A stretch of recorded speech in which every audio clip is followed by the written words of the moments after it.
Well, a meeting of the environmental minds taking place here in the capital this week. Caribbean ministers preparing to attend the 16th session of the Conference of Parties, or COP16, in Riyadh, Saudi Arabia this December by strategizing ways to achieve land degradation neutrality.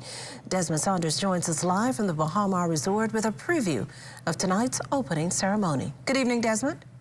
Well, Makuso, the future of our lands remain at risk. In fact, a recent report from the United Nations revealed that 100 million acres of healthy, productive lands are facing degradation each year. And that's why Caribbean ministers are meeting here for the next 2 days to devise strategies and come up with actionable steps to combat this issue.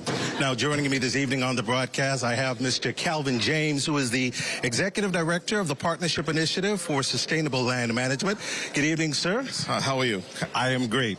Let's talk about how important this issue is to the Caribbean. Well, as you know, the Caribbean does not, as you know, impact on the environment. Our contribution to climate change is next to nil. However, we are on the front lines to the increased cyclonic events, which destroys our crop cover, exposes our lands, and we see them washing out into the oceans every year. This year, it is projected that that intensity is going to increase exponentially.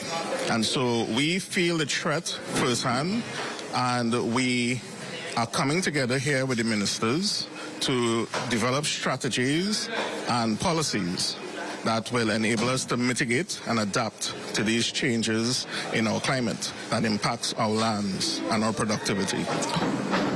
So we are meeting with the ministers responsible for the convention, which is known as the United Nations Convention to Combat Desertification.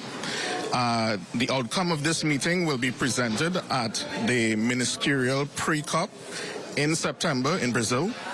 And coming out of that, we will then bring our case to the global community in December in Saudi Arabia, where we will place the case that small island developing states needs justice. And the justice is we need resources to mitigate and adapt to the changes that are taking place. Thank you very much, Calvin James, who is the Executive Director of the Partnership Initiative for Sustainable Land Management. As you can see what's happening behind me on preparations, final minute preparations taking place for the start of this meeting here at the SLS Bahama Convention Center here at Cable Beach. The Prime Minister of the Bahamas, Honorable Philip Davis, expected to give the keynote tonight. That's what's happening here. Desmond Saunders, the Bahamas Tonight. Makuso, back to you in the studio. Hi there, I'm Corval Pyfrom. Thank you for watching our YouTube page. Be sure to like, comment, and subscribe for all things ZNS.